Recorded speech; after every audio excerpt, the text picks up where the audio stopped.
നമസ്കാരം. KSRTC ജീവനക്കാർക്ക് ഒറ്റത്തവണയെ ശമ്പളം നൽകുമെന്ന വാക്ക് സർക്കാർ പാലിച്ചില്ല. KSRTC ജീവനക്കാർ പ്രതിഷേധത്തിലേക്ക് പോവുകയാണ്.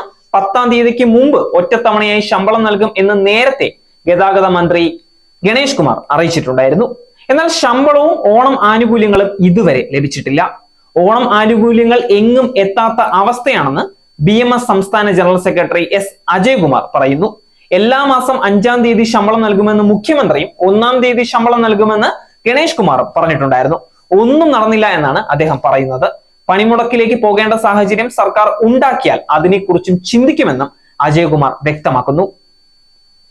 BMS ഇന്ന് സെക്രട്ടേറിയറ്റിലേക്ക് പ്രതിഷേധ മാർച്ച് നടത്തും.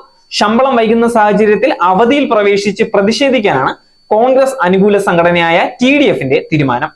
KSRTC ജീവനക്കാർക്ക് ഓണത്തിന് മുമ്പ് ഒറ്റത്തവണയായി ശമ്പളം നൽകും. ഇതിനായി കേരള ബാങ്കുമായി ചർച്ചകൾ നടക്കുകയാണ് എന്നായിരുന്നു മന്ത്രി അന്ന് പറഞ്ഞിട്ടുണ്ടായിരുന്നത്.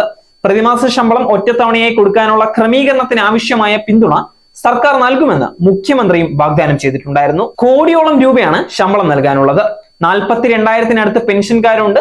പെൻഷൻ ബാധ്യത തീർക്കാൻ 74.20 കോടി രൂപ ചൊവ്വാഴ്ച സർക്കാർ അനുവദിച്ചിട്ടുണ്ടായിരുന്നു. സർക്കാർ അനുവദിച്ച 30 കോടി രൂപയ്ക്ക് ഒപ്പം കേരള ബാങ്ക് കൺസോർഷ്യത്തിൽ നിന്ന് 100 കോടി രൂപ എടുത്ത് ശമ്പളം നൽകാമെന്നായിരുന്നു ഗതാഗത മന്ത്രിയുടെ കണക്കുകൂട്ടൽ. മുൻ വർഷങ്ങളിൽ ഓണക്കാലത്ത് സ്വരം ഘടിപ്പിച്ചിരുന്ന CITU-വിനും ഇപ്പോൾ മിണ്ടാട്ടമില്ല. പ്രഖ്യാപനം വെള്ളത്തിൽ വരച്ച വരയായതോടെ പ്രതിഷേധം കടുപ്പിച്ചിരിക്കുകയാണ് യൂണിയനുകൾ.